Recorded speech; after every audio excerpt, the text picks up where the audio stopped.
Myself, Ajmer Singh Malik, Professor in Public Administration, Kurukshetra University, Kurukshetra. Today, we will deliberate on the topic control and supervision. Under this topic, we will discuss about the meaning or the concept of control and supervision. These control and supervision in real sense, the processes to help the administrative functionaries or the administrative processes to improve its efficiency or to achieve the goals in the organizations.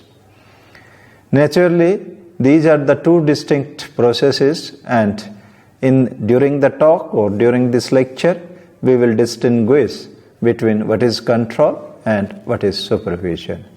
Besides this, we will also discuss the different means and techniques of both the processes, control and supervision.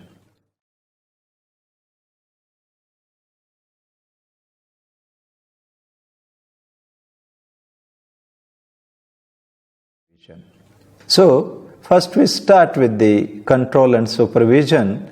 And what is the aim of this control and supervision? As I earlier said to you, that control and supervision aim that the aims and objective of organizations are achieved. Policies and programs which are to be implemented by the organization or the administrative agencies, those must be achieved in its true spirit. Not only that, it also aims to ascertain that the policies and programs are implemented within the stipulated time framework. That's an important aspect of the performance and the achievement of the goals. Besides this, the control and supervision keeps the organization in a right direction. Means it prevents the organizations to get itself diverted from its primary goal. The organization remains oriented to the ultimate goal it has set for itself. As I said that we will discuss the distinction between control and supervision, so I would like to tell you that although it is very difficult to draw a distinction between the control and supervision, but the two processes should not be understood identical. Although it is difficult to draw a distinction between the control and supervision, that is the two processes of the administrative organization, but these two processes should not be considered as identical one. Henry Fayol states that the control verifies that everything occurs in conformity with the plan adopted, instruction issued, and the principle established. Again, I am repeating this and emphasizing this statement of Henry Fayol, which is about the process of control. He states that control verifies that everything occurs in conformity with the plan adopted, instruction issued, and principle established. Thus, control helps in measuring the progress in the implementation process and also implies that required corrective action may be taken by the control mechanism or the control process.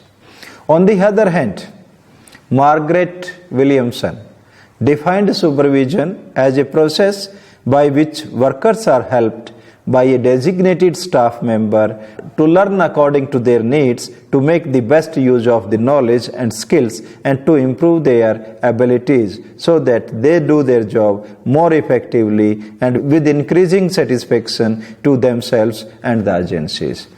In fact, supervision exists whenever individuals work together in some type of hierarchical relationship. Supervision is mainly concerned with inspiring and guiding workers towards greater performance. Means it is somewhat a motivating force which guides the workers in utilizing their best for achieving the goals of the organization. Therefore, keeping in view the meaning of this control and supervision, we say we can distinguish on 5 counts. Number 1, control is a wider concept, whereas supervision a part thereof. The second is Control takes place at all levels of the organization, but supervision in its purest form. Supervision in its purest forms occurs at the first or lowest level of organization, means upper echelons of administration that may not require supervision. In governmental context, this level is referred to as that of the first line supervisor. Number 3, control is exercised through rules and procedures and from a distance one. And there is absence of human involvement in case of control. But as there is no involvement of the human factor, therefore it is considered objective in its nature. There is no subjective consideration in it. However, in case of supervision, there is a direct relationship between supervisor and the supervisee. It is intimate and may not be objective like the process of control. Number 4, control relates to evaluation and correction in case of deviations from rules and procedure laid down for the purpose. Whereas supervision provides guidance and is thus both supportive and corrective in nature.